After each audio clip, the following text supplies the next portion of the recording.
Hello and welcome to Arise Educare. In today's video, we will be discussing Bihar budget. 70th BPSC के point of view से Bihar budget is very important. हम सारे important facts and figure इस video में देखेंगे। तो सबसे पहला क्वेश्चन जो आपके दिमाग में आना चाहिए कि सर बजट क्या है, what is the definition of budget. देखिए, बजट बेसिकली एक एनुअल फाइनेंशियल प्लानिंग है for the next financial year. Annual financial planning, या फिर कह सकते हैं कि estimation of total expenditure and total receipt for the next financial year.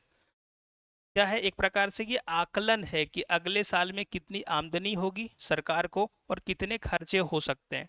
तो बेसिकली बजट, अगर मैं बजट की बात करूं तो बजट क्या है?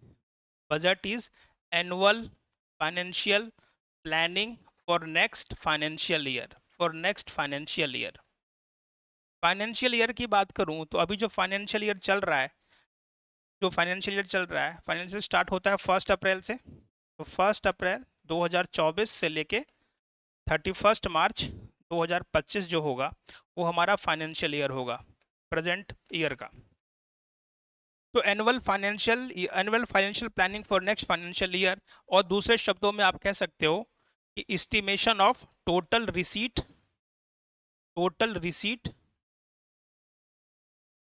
एंड टोटल एक्सपेंडिचर की प्राप्तियां कितनी होनी है और खर्चे कितने होने हैं, उसका एक अनुमान है।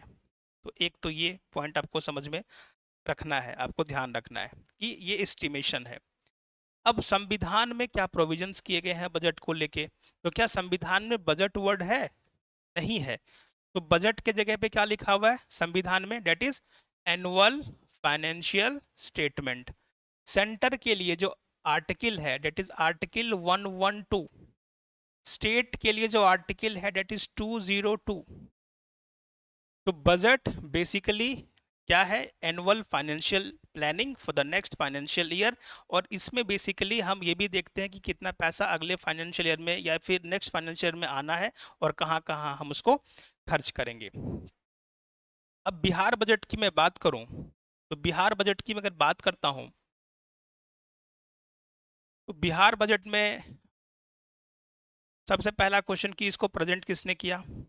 तो हमारे डिप्टी सीएम और फाइनेंस मिनिस्टर श्री सम्राट चौधरी जी ने किया। बिहार का ये कौन से नंबर का बजट है? तो 17th बजट था। इसके अलावा मैं बात करूं क्या इंपॉर्टेंट चीज़ें इस बजट में हमें देखने को मिलती है, तो जैसा कि हमारे डिप्टी सीएम साहब ने और फाइनेंस मिनिस्टर साहब ने कहा कि बिहार का जो ग्रोथ रेट है पूरे भारत में सबसे अधिक है, नंबर 1 है। कितना ग्रोथ रेट है बिहार का? 10.6%। इसके साथ ही अगर आप डॉक्यूमेंट देखोगे बजट स्पीच का तो उसमें यह भी मेंशन किया है कि बिहार के बाद जो सबसे अधिक ग्रोथ रेट वाला स्टेट है डेट इज असम, और असम का जो ग्रोथ रेट है डेट इज 10.2%।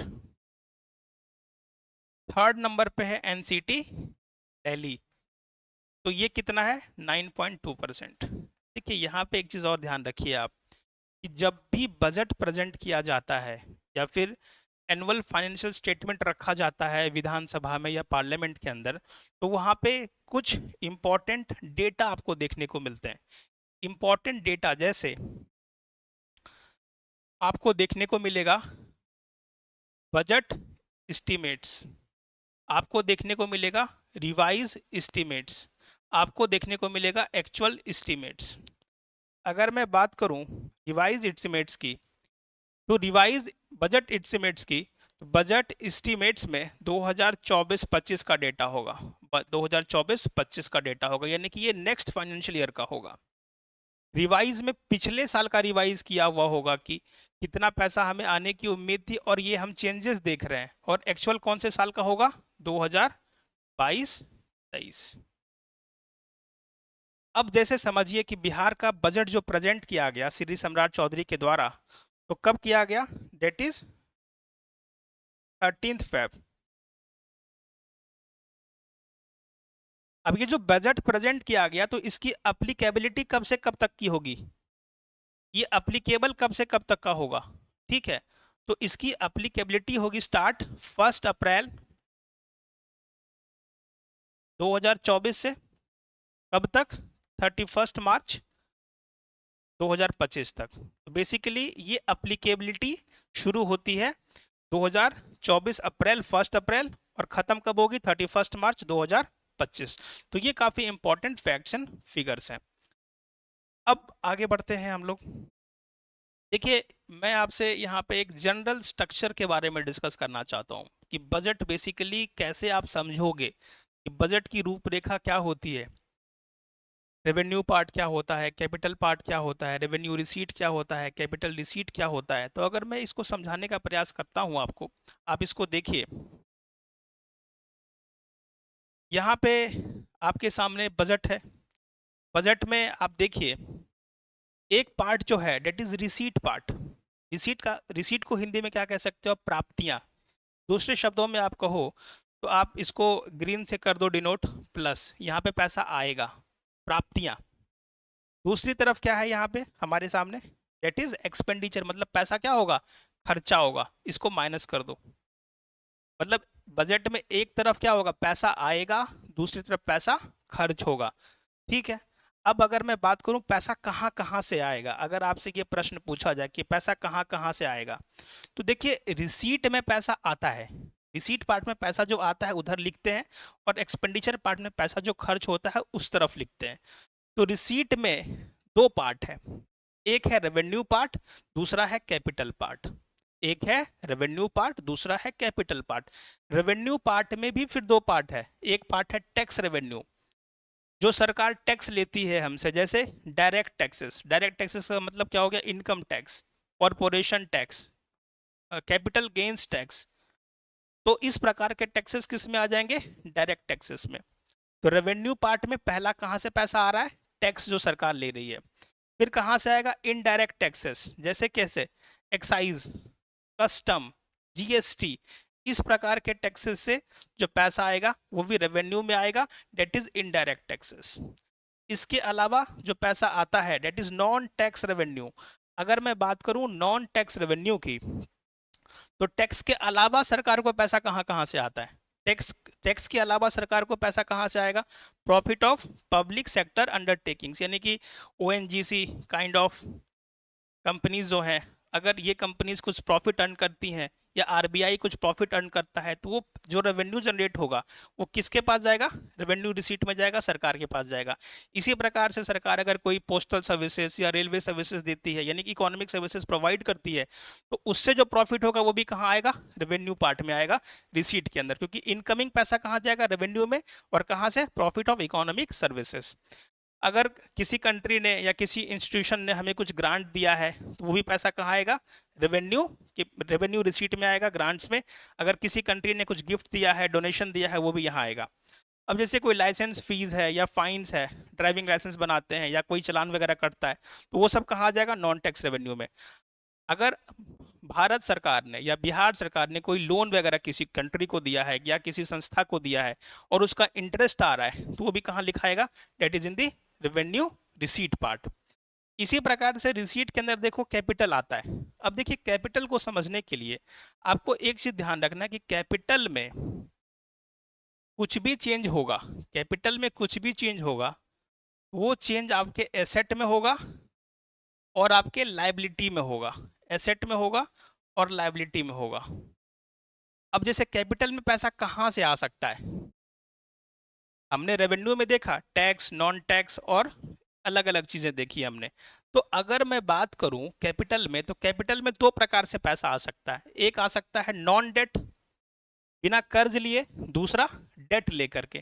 तो अगर नॉन डेट की मैं बात करूं, तो नॉन डेट में आपको पैसा कैसे आएगा, अगर आपके पास, अगर कोई कंपनी है आपकी और उसमें आप 80% के शेयर होल्डर हो, आपने थोड़े बहुत शेयर बेच दिए, तो अगर आपने पूरे थोड़े बहुत शेयर बेच दिए तो उसको कहते हैं डिसइन्वेस्टमेंट। तो डिसइन्वेस्टमेंट किया यानी कि आपने आपने शेयर बेचा, तो उसके बदले आपको क्या मिला, पैसे। वो पैसा जो आया वो कहाँ रखेंगे आप, कैपिटल रिसीट में। अगर आपके पास कोई कंपनी है या आपके पास कोई प्रॉपर्टी है, आपने उसको बेच दिया, तो पैसा तो आया। तो पैसा कैसे आया, पैसा आया आपको बिना कर्ज लिए आया, लेकिन आपने क्या किया, प्रॉपर्टी को बेचा है, तो वो कहाँ आएगा, सेल ऑफ एसेट करके भी पैसा कैपिटल में आ सकता है, कैपिटल रिसीट में। रिकवरी ऑफ लोन्स, तो पैसा अगर आपने किसी देश को दिया और वो पूरा पैसा अमाउंट आपको मिल गया, तो रिकवरी ऑफ लोन्स भी क्या हो गया, कैपिटल रिसीट का पार्ट हो गया। तो कैपिटल रिसीट में पहला तो एक तरीका था नॉन डेट, बिना कर्ज लिए। यहाँ पे आप प्रॉपर्टी तो सेल कर रहे हो लेकिन कर्ज नहीं ले रहे। दूसरी तरफ क्या है कैपिटल में, डेट, यानी कि कर्जा लेना है आपको। कर्ज किससे ले सकते हो आप, बोरोइंग किससे कर सकते हो, इंटरनल बोरोइंग, मतलब भारत के अंदर या बिहार के अंदर। तो भारत के अंदर आप कहाँ से ले सकते हो, फाइनेंशियल इंस्टीट्यूशंस यानी कि बैंक। इसके अलावा जनरल पब्लिक मतलब आम जनता से भी आप ले सकते हो, आरबीआई से भी ले सकते हो। एक्सटर्नल बोरोइंग की अगर मैं बात करूं तो बायलेटरल, जैसे आप किसी कंट्री से ले सकते हो, यूएसए, फ्रांस, कनाडा। हालांकि कनाडा से संबंध हमारे बहुत अच्छे अभी नहीं है, तो खैर। मल्टीलेटरल की अगर मैं बात करूं तो जैसे वर्ल्ड बैंक, आईएमएफ, इस प्रकार के, एडीबी, एशियन डेवलपमेंट बैंक, इन सब से अगर आप बोरोइंग करते हो तो पैसा तो आ रहा है लेकिन कैसे आ रहा है, डेट में आ रहा है, कर्जे में आ रहा है, तो लाइबिलिटी में आएगा, बोरोइंग में आएगा। देखिए मैं आपको एक बात समझाना चाह रहा हूँ यहाँ पे कि कैपिटल में कोई भी चेंजेस होगा तो वो चेंज आपके एसेट में दिखेगा और लाइबिलिटी में दिखेगा। अगर आपने प्रॉपर्टी सेल किया तो एसेट क्या होगा, डिक्रीज होगा, लायबिलिटी क्या होगी, इंक्रीज होगी। इसी प्रकार से आप समझिए कि किसी भी प्रकार का चेंज कैपिटल में आप समझो तो एसेट और लायबिलिटी में चेंज आपको देखने को मिलेगा। और कैपिटल में एक प्रकार से आप नॉन डेट, दूसरा डेट, दो प्रकार से आप कैपिटल रिसीट में आप रिकवरी करते हो। अब मैं बढ़ता हूं एक्सपेंडिचर पार्ट की तरफ। एक्सपेंडिचर पार्ट में आप देखिए तो बेसिकली एक्सपेंडिचर मतलब खर्चा, व्यय। तो किधर किधर खर्च होना है, बिहार सरकार या भारत सरकार किस मद में कहाँ कहाँ खर्च करेगी।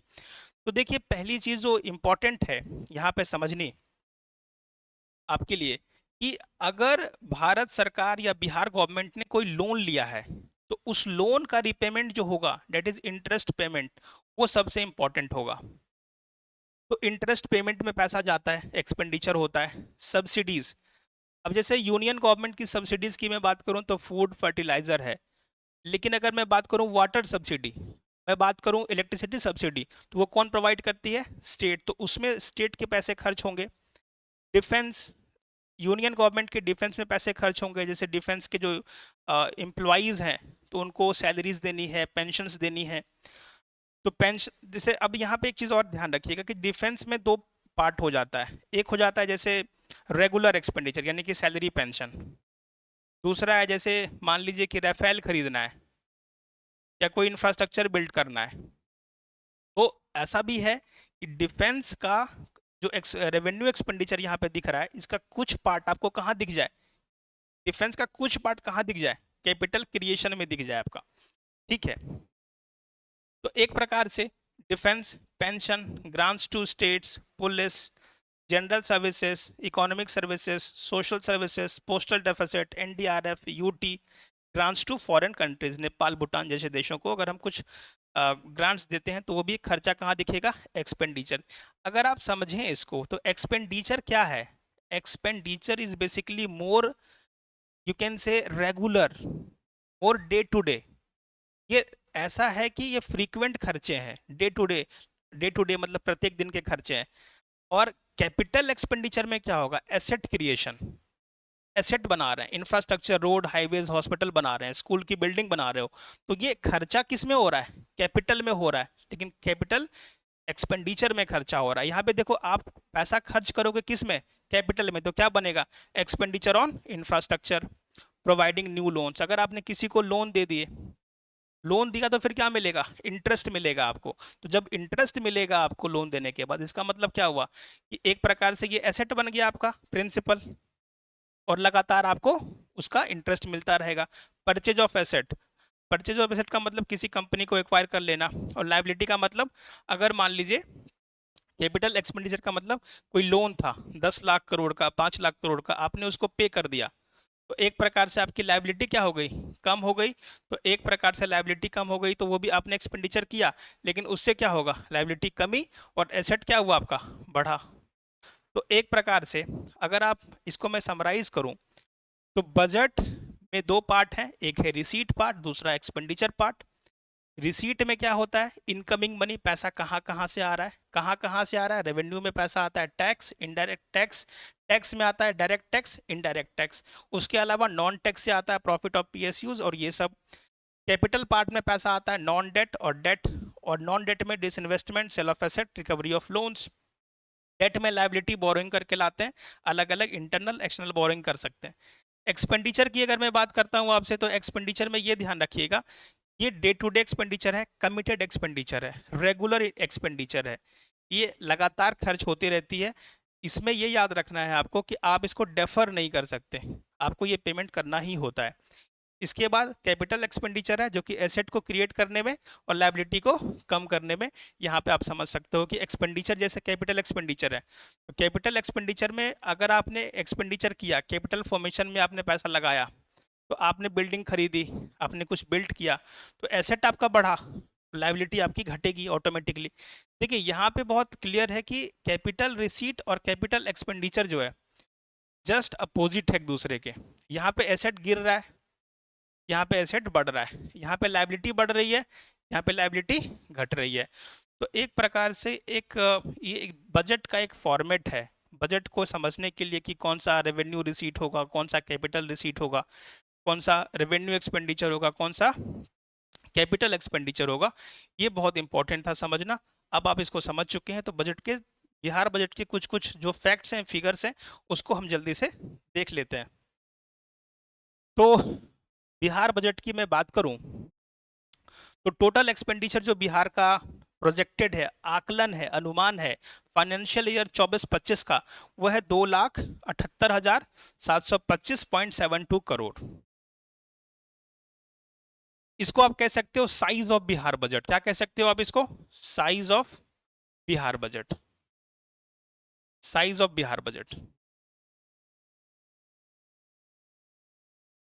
अब टोटल एक्सपेंडिचर में अगर मैं देखूं, तो जो अलग अलग योजनाएं हैं, स्कीम्स हैं, उसमें कितना खर्च हो रहा है, दैट इज दिस अमाउंट। अलग अलग योजनाओं में करीब 1,19.63 करोड़ रुपया खर्च हो रहा है। और कमिटेड कितना है? कमिटेड एंड एस्टेब्लिशमेंट एक्सपेंडिचर, ये कितना है? 1,78,706.09 करोड़। तो कभी कभी बीपीएससी पूछ लेती है कि टोटल एक्सपेंडिचर में स्कीम एक्सपेंडिचर कितना था, या एस्टेब्लिशमेंट एक्सपेंडिचर कितना होने का अनुमान था। अब देखिए, एस्टेब्लिशमेंट एंड कमिटमेंट टोटल कितना हो रहा है? 1,78,000। तो ये भी पूछ सकता है कि कमिटेड एक्सपेंडिचर क्या कितना है बिहार सरकार का आकलन। कमिटेड का मतलब क्या है? जैसे इंटरेस्ट देना है बिहार सरकार को, लोन लिया है कभी, सैलरी देनी है अपने एम्प्लॉयज को, तो ये सब चीज़ें कमिटेड है। मतलब ऐसा नहीं कि आप नहीं दे सकते, ये कहते हैं कि सैलरी नहीं देंगे आपको, इस मंथ की सैलरी नहीं देंगे, अगले महीने देंगे सीधा, तो ऐसा नहीं कर सकते आप। तो टोटल एक्सपेंडिचर 2,78,725.72 करोड़, उसमें स्कीम कितना? 1,00,000 के आसपास, एस्टेब्लिशमेंट कितना, कमिटमेंट कितना, ये सब याद रखना है। देखिए, ये फैक्ट्स आपको पॉइंट के बाद भी याद रखने हैं। क्यों याद रख रहे हैं? कि कभी कभी बीपीएससी का एक प्रकार से अलग प्रकार से क्वेश्चन फ्रेम करती है। बहुत बार ऐसा भी देखा गया कि कुछ पॉइंट्स के बाद भी अगर चेंजेस किए हैं उसने अपने आंसर्स में, तो उसको आंसर को गलत माना है। तो यहाँ पे थोड़ा सा ध्यान रखना पड़ेगा। अब फैक्ट है, फिगर है, याद करना पड़ेगा, क्योंकि एग्जाम के लिए काफ़ी इंपॉर्टेंट है। अब देखते हैं हम लोग वही सारे फैक्ट्स। बिहार बजट को प्रेजेंट किसने किया? हमारे डिप्टी सीएम श्री सम्राट चौधरी जी ने। किस डेट को प्रेजेंट किया? 13 फरवरी को किया। कौन से नंबर का बजट था? 17वां नंबर का बजट था। यही बात है। Size of 2024-25 budget 2,78,725.72 crore. पिछले साल का जो बजट था 2023-24 का, वो कितना था? 2,61,885.40 करोड़। तो ये क्वेश्चन हो सकता है पूछ ले कि पिछले बार के बजट से कितना ज़्यादा है इस बार का बजट, ये क्वेश्चन पूछ सकता है। तो ये है 16,840 करोड़। इसको आप, इस फैक्ट को याद कर लीजिएगा, इस फैक्ट को भी याद कर लीजिएगा, या फिर कितना ज़्यादा है ये याद कर लीजिएगा। और फिर कभी कभी ऐसा पूछता है कि पिछले साल से कितना अधिक था, ठीक है, ये क्वेश्चन पूछता है। इसके अलावा बिहार का growth rate number 1 in the country, मैंने डिस्कस किया 10.64%। फिजिकल डेफिसिट कितना है? तो फिजिकल डेफिसिट बेसिकली 29,095.42 करोड़ है, जो कि जीएसडीपी का कितना है? 2.98%। ये इंपॉर्टेंट डेटा है। देखिए, एक एक्ट आया था 2003 में, that is called FRBM act. FRBM act में ये कहा गया कि भाई देखिए, अपने जो फिस्कल डेफिसिट है उसको आपको 3.5% तक रखना है लिमिट करके। फिर बाद में ये चर्चा हुई कि 3% तक भी रखना है, तो बिहार सरकार ने जो अपना लक्ष्य रखा है वो 3% के अंदर रखने का लक्ष्य है। तो क्वेश्चन आपसे ये पूछ सकता है कि क्या जो बजट एस्टिमेट्स है वो FRBM एक्ट के अंतर्गत जो फिस्कल डेफिसिट है क्या उसके अंदर है या ज्यादा है, उसके बाहर है। तो 3% का लिमिट है, तो क्या 2.98% 3% के अंदर है कि नहीं, बिल्कुल है। ये डेटा भी पूछ सकता है कि कितना फिस्कल डेफिसिट है, तो 29,095.42 करोड़। प्राइमरी डेफिसिट, अगर मैं प्राइमरी डेफिसिट की बात करूं तो वो कितना है, 5,69 करोड़। ये भी डेटा याद रखना है। हालांकि physical deficit is more important, primary deficit थोड़ा कम इंपॉर्टेंट है, बट एग्जाम में क्वेश्चन पूछा जा सकता है। इंटरेस्ट पेमेंट, तो अनुमान है कि जो टोटल रेवेन्यू रिसीट है उसका कितना प्रतिशत चला जाएगा रेवेन्यू इंटरेस्ट पेमेंट करने में, 9.05%। 9.05% जितनी आमदनी हो रही है उसका करीब करीब 9% हम कहाँ पेमेंट कर रहे हैं, इंटरेस्ट में, जो आपने लोन्स लिए हैं पहले। अब आप देखिए यहाँ पे क्या है, GSDP, gross state domestic product. GSDP जो अनुमान है इस बार का, डेट इज 9,76,514 करोड़ रुपए का अनुमान है। पिछले साल से ये कितना ज्यादा है, 13.5%। तो ये भी रेलेवेंट है, क्वेश्चन पूछ सकता है कि GSDP 2024-25 का कितना अनुमानित है, पिछले साल से कितना ज़्यादा है, कितना परसेंट ज़्यादा है। तो BPSC का एक नेचर है इस प्रकार के क्वेश्चन को पूछने का, तो आपको ध्यान रखना पड़ेगा ये सारे फैक्ट्स। सर फैक्ट्स बहुत ज़्यादा हो रहे हैं, लेकिन क्या ही कर सकते हैं, क्योंकि BPSC फैक्ट ही पूछती है और स्टेट PCS में फैक्ट ज़्यादा पूछे जाते हैं। अब ये मैंने फिर से कंपैरिजन रखा है, आप इसको एक बार देखिए। टोटल एक्सपेंडिचर कितना है, यानी कि कितना खर्च कर रही है बिहार सरकार total, that is 2,78,725.72 crore. Revenue expenditure कितना है, 2,25,000 समथिंग। कैपिटल एक्सपेंडिचर कितना है, 53,000 समथिंग। तो टोटल एक्सपेंडिचर में कैपिटल एक्सपेंडिचर ज्यादा है या रेवेन्यू एक्सपेंडिचर ज्यादा है, क्लियर है यहाँ पे कि रेवेन्यू एक्सपेंडिचर ज्यादा है। अब देखिए रेवेन्यू एक्सपेंडिचर क्या है, day to day expenditure, regular. और कैपिटल एक्सपेंडिचर में हम क्या कर रहे थे, इंफ्रास्ट्रक्चर बिल्ड कर रहे थे, रोडवेज हाईवेज बना रहे थे। इसका मतलब अगर हम कैपिटल एक्सपेंडिचर को बढ़ाएंगे तो रेवेन्यू रिसीट यानी कि आमदनी हमारी बढ़ती है। लेकिन सरकार क्या कर रही है, अपना अप्रॉक्स 81% कहाँ खर्च कर रही है, डे टू डे एक्सपेंडिचर है, इनके खर्चे हैं। खैर टोटल रिसीट आमदनी कितनी है, 2,78,925.72 करोड़। अब देखिए यहाँ पे टोटल एक्सपेंडिचर कितना था, 2,78,725। टोटल रिसीट कितना है, 2,78,925। टोटल एक्सपेंडिचर कितना है, 2,78,725.72 करोड़। और टोटल रिसीट कितना है हमारा, 2,78,925.72 करोड़। तो कितना ये ज्यादा है, अप्रोक्स 200 करोड़। यानी कि बजट हमारा क्या है, सरप्लस में है। इसी प्रकार से आप देखिए यहाँ पे रेवेन्यू एक्सपेंडिचर कितना है, 2,25,000, और रेवेन्यू रिसीट कितना है, डेट इज 2,26,000। यानी कि रेवेन्यू सरप्लस है हमारा। Revenue expenditure minus revenue receipt कितना होगा, देखो आप, ये हमारा सरप्लस में चला गया। तो बजट सरप्लस में भी है और रेवेन्यू सरप्लस में भी है हमारा बिहार बजट। तो ये इंटरेस्टिंग पॉइंट है यहाँ पे। लेकिन आप ऐसे करिएगा कि पहले तो ये याद कर लीजिएगा टोटल एक्सपेंडिचर, ठीक है। उसके बाद आप देख लीजिएगा टोटल रिसीट कितना है, टोटल रिसीट टोटल एक्सपेंडिचर देख लीजिएगा। उसके बाद कुछ भी एक याद कर लीजिएगा, कैपिटल एक्सपेंडिचर कितना है, इसमें ये माइनस होगा, ये आ जाएगा। इसी प्रकार से इसमें कोई भी एक याद कर लीजिएगा, ये आ जाएगा। देखिए फैक्ट एंड फिगर आपको याद रखने, एग्जाम तक तो कम से कम याद रखने ही पड़ेंगे, दूसरा कोई ऑप्शंस नहीं है। अब मैंने यहाँ पे एक चार्ट दिया है कंपैरिजन के पॉइंट ऑफ व्यू से, इसको आप देखिएगा कि टोटल एक्सपेंडिचर 2023-24 में कितना था, 2,61,000। कितना इंक्रीमेंट हो गया, डेट इज अभी कितना हो गया, 16,840 करोड़। अभी कितना है, 2,78,725 करोड़। इसी तरह से टोटल रिसीट का मैंने डेटा दिया है। एग्जाम में कुछ भी पूछा जा सकता है, तो आपको थोड़ा सा स्मार्ट तरीके से इस डेटा को देख के जाना है। क्वेश्चन हो सकता है यहाँ से भी पूछा जाए, ठीक है। अब हमने देखा था, अगर आप देखो यहाँ पे, अगर आप देखो इस पार्ट को, अगर आप देखिए इस पार्ट को, तो यहाँ पे पैसा जो आ रहा है, तो एक आ रहा है रेवेन्यू, रेवेन्यू में टैक्स, नॉन टैक्स, फिर आ रहा है कैपिटल में, फिर एक्सपेंडिचर, और फिर ये capital expenditure, capital, revenue expenditure और कैपिटल एक्सपेंडिचर। तो अभी आप यहाँ देखिए, आप बिहार सरकार के पास जो आमदनी होगी, जो पैसा आएगा, तो पैसा कैसे आएगा? तो एक होगा रेवेन्यू से। रेवेन्यू में कहाँ? रेवेन्यू में tax revenue and non tax revenue. तो टैक्स रेवेन्यू में आप देखो, तो रेवेन्यू रिसीट के अंदर क्या क्या आएगा? रेवेन्यू रिसीट के अंदर क्या क्या आएगा? एक आएगा central share of central, state share of central taxes, state share.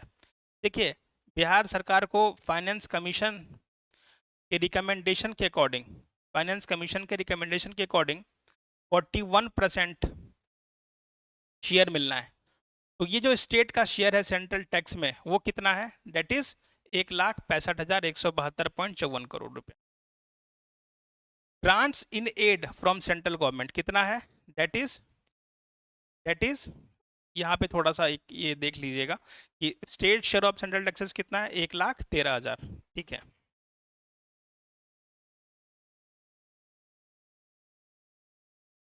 State share of central taxes कितना है? 1,13,000, 11.92 crore. Grants in aid from central government, तो ग्रांट्स इन एड की बात करें तो ग्रांट कितना मिला है भारत सरकार के द्वारा बिहार को? That is 52.60 crore. ठीक है, अब अगर मैं रेवेन्यू की बात करूं, ये तो पैसा सेंटर के द्वारा आया रेवेन्यू में। अब सरकार की अपनी रेवेन्यू कहाँ कहाँ से है? तो एक है अपना टैक्स रेवेन्यू, दूसरा है नॉन टैक्स रेवेन्यू। जो बिहार सरकार टैक्सेस वगैरह लेती होगी, उससे पैसा आएगा, और कुछ पैसा नॉन टैक्स से आता होगा। तो टैक्स में अगर बात करूं, ऑन टैक्स की बात करूं, तो कॉमर्शियल टैक्स, कॉमर्शियल टैक्स कितना आ रहा है? That is 42,500 crore. इसके बाद stamp and registration, that is 7,500 crore. Transport 3,700 crore. तो बेसिकली ये टैक्सेस हैं, बिहार सरकार के अपने टैक्सेस हैं। अगर मैं बात करूं नॉन टैक्स रेवेन्यू की, कि बिहार सरकार के मेन कौन से नॉन टैक्सेस रेवेन्यूज हैं, तो एक टैक्स जो हमें, एक जो नॉन टैक्स रेवेन्यू पैसा जो आता है, डेट इज झारखंड स्टेट से जो पेंशनर पहले रह चुके हैं उस स्टेट में, जो सर्व किए हैं, उनकी पेंशन से कितना आता है? 825.14 करोड़। माइन से कितना आता है? 3,500 करोड़। इंटरेस्ट रिसिप्ट से कितना आता है? 1719.26। मेजर इरिगेशन से 60 crore. Other non taxes 1221.46 crore. Total कितना हो गया? डेट इज, अगर मैं बात करूं, टोटल कितना हो गया? That is 7,325.86 crore. अब देखिए यहाँ पे क्या होता है ना, कभी कभी क्वेश्चन पूछेगा कि ऑन टैक्सेस में कॉमर्शियल टैक्स से कितना आता है, स्टाम्प रजिस्ट्रेशन से कितना फाइनेंशियल ईयर 24-25 में बिहार सरकार को आने का अनुमान है। तो आपको ये फैक्ट याद रखना है कि कॉमर्शियल टैक्स से कितना पैसा आ रहा है? 42,500। स्टाम्प रजिस्ट्रेशन से कितना आ रहा है? 7,500। ट्रांसपोर्ट से कितना आ रहा है? 3,700 करोड़। इसी प्रकार से नॉन टैक्सेस में कहाँ से आ रहा है पैसा? सबसे कम कहाँ से आ रहा है? तो सबसे कम देखो यहाँ 60 करोड़ दिख रहा है। इंटरेस्ट, ये जो आपका है मेजर, ये जो आपका 60 करोड़ है, डेट इज मेजर इरिगेशन। सबसे ज्यादा कहाँ से आ रहा है अगर ये क्वेश्चन पूछे आपसे, तो माइन से आ रहा है 3,500 करोड़ रुपया। तो कुछ भी पूछा जा सकता है, किसको अरेंज कीजिए असेंडिंग डिसेंडिंग में, ये भी पूछा जा सकता है आपसे। अब पैसा जो आया, ये हमने डिस्कस कर लिया। पैसा कहाँ कहाँ से आया? एक तो पैसा आया state share of central taxes, दूसरा ग्रांट, फिर टैक्स और बिहार सरकार का अपना टैक्स, और फिर नॉन टैक्स। इसके बाद देखिए आप, पैसा कहाँ कहाँ खर्च होगा। तो कहाँ कहाँ खर्च होगा रेवेन्यू एक्सपेंडिचर में देखेंगे, तो सबसे पहले जो पैसा खर्च होगा, वो सबसे ज्यादा जो पैसा खर्च हो रहा है बिहार सरकार का, डेट इज सैलरी देने में। कितना? 71,816.82 करोड़। उसके बाद आप देख सकते हैं grant for non salary, grant for asset creation, इसके अलावा scholarship, subsidy, cash material assistance, repair maintenance. देखिए सारे डेटा को तो याद नहीं कर सकते, बट हाँ एक नज़र बस रखिएगा कि हाँ सैलरी में कितना जाता है approx, grant for non salary में कितना जाता है, एसेट क्रिएशन में कितना जाता है। तो बस कुछ ऐसे आपको याद रखने चाहिए। अब इतना डेटा हालांकि पॉसिबल किसी के लिए भी नहीं होगा कि सारे डेटा को याद किया जा सके। अब कैपिटल रिसीट की बात करते हैं। तो कैपिटल रिसीट में मैंने बोला था कैसे पैसा आ सकता है कैपिटल रिसीट में। तो बोरोइंग्स करके बिहार सरकार कितना पैसा ला रही है, आप देखो बोरोइंग्स करके 51,688.14 करोड़। रिकवरीज ऑफ लोन्स की अगर मैं बात करूं, ये कितना आ रहा है, दैट इज 439.18 करोड़। तो कैपिटल रिसीट टोटल कितना हो गया, 52,127.32 करोड़। ये है कैपिटल रिसीट। कैपिटल एक्सपेंडिचर कहाँ कहाँ पे एसेट फॉर्मेशन में पैसा खर्च होगा, तो ये एसेट फॉर्मेशन में जो खर्च हो रहा है कैपिटल आउटले कितना, 29,415।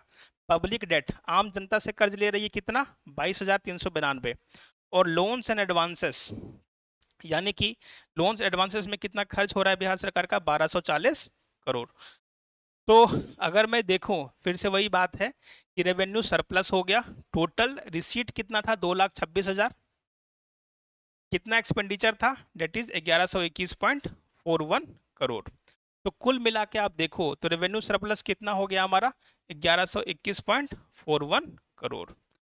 ये अगर मैं जीएसडीपी के परसेंटेज में बात करूं तो कितना होगा, 0.11%। 0.11%। फिस्कल डेफिसिट की बात मैं करता हूं अगर, तो फिस्कल डेफिसिट क्या होगा, फिस्कल डेफिसिट डेटा है हमारे पास 29,095.42 करोड़ का, और ये हमारा फिस्कल डेफिसिट है। ठीक है, तो फिस्कल डेफिसिट ये भी पूछता है कि जीएसडीपी के कितने परसेंटेज में है, तो कितने परसेंटेज में, 2.98%। 2.98% ऑफ जीएसडीपी। ठीक है, अब देखिए पैसा कहाँ से आता है बिहार सरकार को और पैसा कहाँ जाता है उसको समझने का प्रयास करते हैं। वेयर डज रूपी कम फ्रॉम, तो सबसे ज्यादा जो पैसा बिहार सरकार को आता है that is share in central taxes. Share in central taxes 40.52। उसके बाद जो पैसा सबसे ज्यादा आ रहा है डेट इज टैक्स रेवेन्यू, कितना, 19.47। उसके बाद आप देखो grant in aid 18.70 and borrowings 18.53।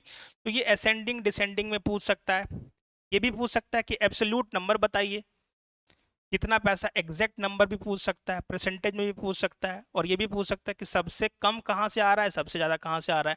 तो ये आपको ध्यान रखना है। इसके अलावा पैसा कहाँ खर्च हो रहा है, वेयर डज रूपी गोज टू, तो रूपी गोज टू में देखो सबसे ज्यादा पैसा जो बिहार सरकार का खर्च हो रहा है डेट इज सोशल सर्विसेज में खर्च हो रहा है। उसके बाद जनरल सर्विसेज में खर्च हो रहा है, उसके बाद इकोनॉमिक सर्विसेज, उसके बाद पब्लिक डेट, उसके बाद लोन एडवांसेस, ग्रांटी नेट्स, कंट्रीब्यूशंस। तो मोर और लेस ये भी थोड़ा आपको ध्यान में रखना है कि पैसा कहाँ कहाँ खर्च हो रहा है, ये याद रखिएगा।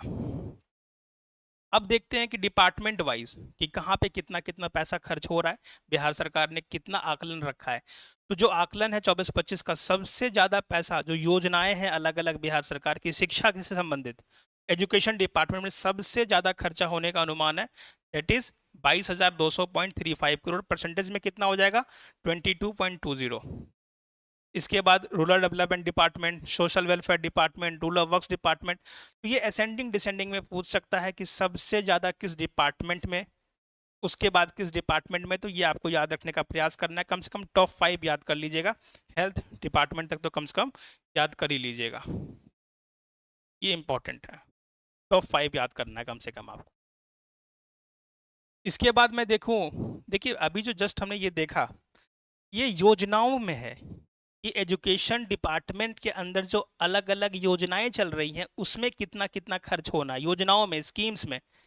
ये क्या है, एब्सोल्यूट नंबर में। योजनाओं के अलावा जैसे एजुकेशन है, शिक्षा विभाग है, तो शिक्षा विभाग की योजनाएं तो हैं ही हैं, लेकिन कुछ ऐसी भी चीज़ें होंगी जैसे कुछ कहीं स्कूल बन रहा होगा, कोई इंफ्रास्ट्रक्चर बिल्ट हो रहा होगा, तो वो कहाँ जाएगा, कैपिटल फॉर्मेशन में जाएगा योजनाओं के अलावा। तो एजुकेशन में टोटल कितना पैसा खर्च हो रहा है, टोटल योजनाओं में तो हो ही रहा है 22,200, लेकिन टोटल कितना होगा अगर मैं बात करूं, तो टोटल जो आपका हो रहा है, ये फुल स्टॉप नहीं है, यहाँ पे कॉमा है, ठीक है, तो टोटल हो रहा है 52,639 करोड़ रुपए, ध्यान रखिएगा। और परसेंटेज कितना है, 18.89%। देखिए शिक्षा पे सबसे ज़्यादा बिहार सरकार का खर्च है और काफ़ी ज़्यादा है। उसके बाद कहाँ है आपका खर्च, अगर आप समझिए इसको, उसके बाद जो खर्च है आपका, उसके बाद जो खर्च है that is in pension, pension में आप देखो 31,000 डेट इज 11.41। इसी प्रकार से ये आप असेंडिंग डिसेंडिंग में याद रखिएगा कितना परसेंट किस में खर्च हो रहा है, एग्जाम के लिए काफ़ी इंपॉर्टेंट है। उसके बाद जीएसडीपी, जीएसडीपी क्या है? ग्रॉस स्टेट डोमेस्टिक प्रोडक्ट, यानी कि बिहार बॉर्डर के अंदर टोटल सर्विसेज और गुड्स की वैल्यूज जो हमने क्रिएट की एक साल के अंदर, वो क्या कहलाता है? जीएसडीपी। तो जीएसडीपी 2024-25 में कितना रहने का अनुमान है? कितना रहने का अनुमान है? That is 9,76,514 crore. पिछले साल से कितना ज़्यादा था? 15.5%, 15.5%। पिछले साल कितना था? तो ये है आपका डेटा 8,58,928 करोड़, और पिछले बार से इस बार का कितना ज़्यादा होने का अनुमान है? 15.5%। अब देखिए 2000, मैंने बोला कि एक्चुअल एस्टिमेट्स भी आते हैं बजट के साथ, तो एक्चुअल एस्टिमेट्स में देखो आप डेटा फॉर 2022-23 फिस्कल डेफिसिट कितना रखना था? 3% के अंदर रखना था, 3% के अंदर रखना था, लेकिन 2022-23 में फिस्कल डेफिसिट कितना चला गया? 5.97। 2022-23 में जो इंटरेस्ट पेमेंट किया बिहार सरकार ने, जो डिफरेंट लोन्स लिए, तो उसमें जो इंटरेस्ट पेमेंट किया 8.79% ऑफ टोटल रिसीट किया, और ग्रोथ रेट फिर से यहाँ पे आ रहा है 10.64%, नंबर 1 इन दी कंट्री। पब्लिक डेट, यानी कि आम जनता से 2024-25 में कितना कर्ज लेने का प्लान है बिहार सरकार का, तो एब्सोल्यूट नंबर भी पूछ सकता है और परसेंटेज ऑफ जीएसडीपी में पूछ सकता है, तो आपको दोनों डेटा याद रखना है। 23-24 में कितना था? तो 31.27 था, और 24-25 में कितना है? That is 30.51%। ये थोड़ा लग रहा है, ये डेटा इंपॉर्टेंट भी है, पब्लिक डेट के हिसाब से इसको ध्यान रखिएगा, पूछा जा सकता है। अब अदर इम्पोर्टेंट फैक्ट्स भी कुछ हैं, जैसे वही सारी चीज़ें हैं कि बजट एक्सपेंडिचर कितना था पिछले साल का, कितना ज़्यादा है इस साल का। अभी बस आपको मैं कुछ जो इम्पोर्टेंट यहाँ पे है मैं आपको हाईलाइट करवा रहा हूँ कि अंडर 7 निश्चय 2 प्रोग्राम कितना एलोकेट किया गया है? 5,040 करोड़ रुपया। ठीक है, ये याद रखिएगा आप। इसके अलावा मैं बात करूं, इसके अलावा मैं अगर मैं बात करूं यहाँ पे,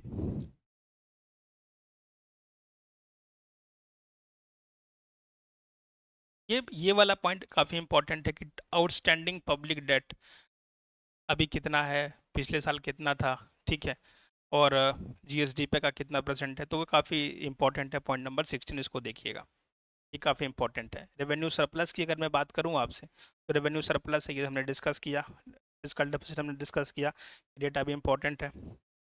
इसके बाद कैपिटल आउटले कितना है? कैपिटल आउटले हमने जो रखा है इतना रखा है, वो द कैपिटल फॉर्मेशन पिछले बार से कम है ज़्यादा है, ये आप देखिए यहाँ पे।